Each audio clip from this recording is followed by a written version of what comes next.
The International Committee of the Red Cross, ICRC, says it will continue providing psychological, economic and administrative support to families of missing persons in Nigeria.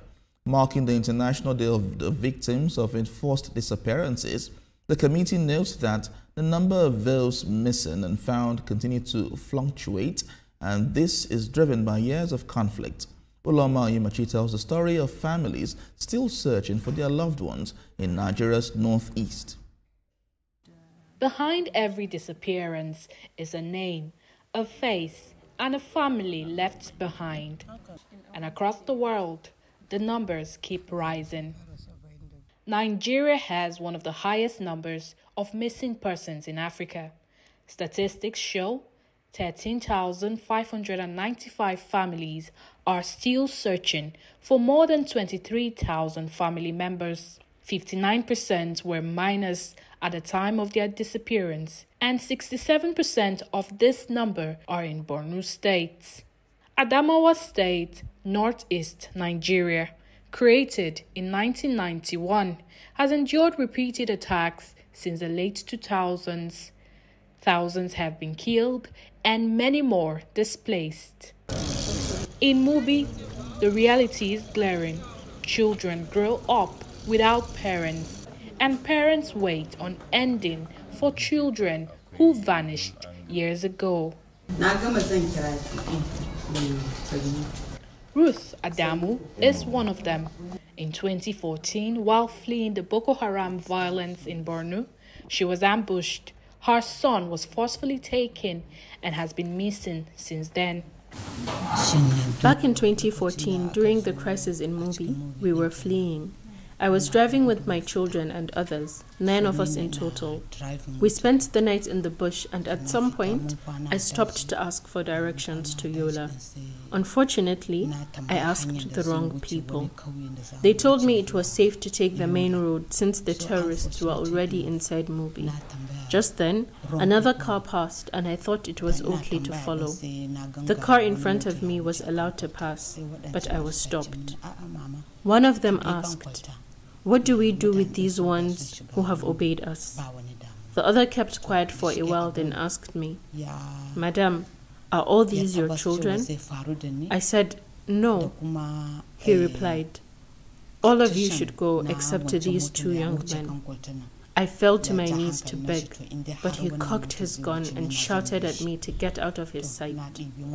We waited nearby, hoping they would release the boys, but they didn't.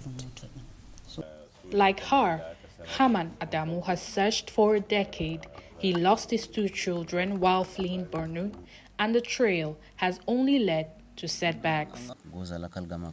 I fled Boko Haram from Goza to Madagali in 2014. While running, I lost touch with my children. The terrorists didn't target women and children. They were after men, so we had to flee.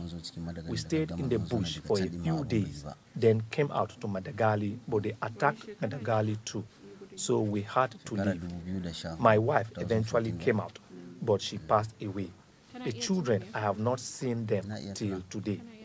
A woman once told me that one of my daughters was taken by a Boko Haram member. He stayed in my house in the village and kept her as a house girl. Maimuna and Atiku were 8 and 10 years at the time. I haven't heard anything at all about Atiku.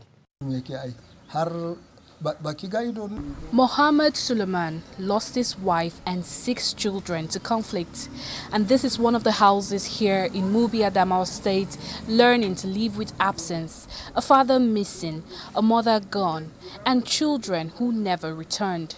Yet there is still hope that they may find them again. The ICRC is one of the few organizations documenting these cases. In the Bay States, Borno, Adamawa, and Yobe, their work focuses on tracing missing persons, reuniting families, and supporting survivors.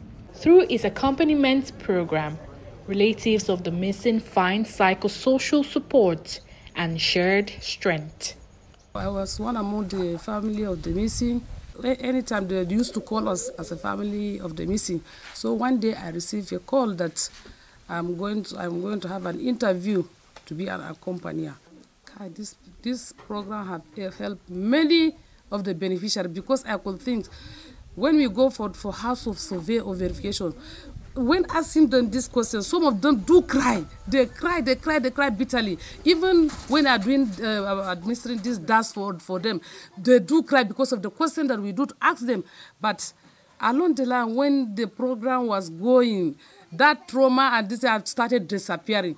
In Madagali, conflict has driven farmers off their land and forced many into IDP camps.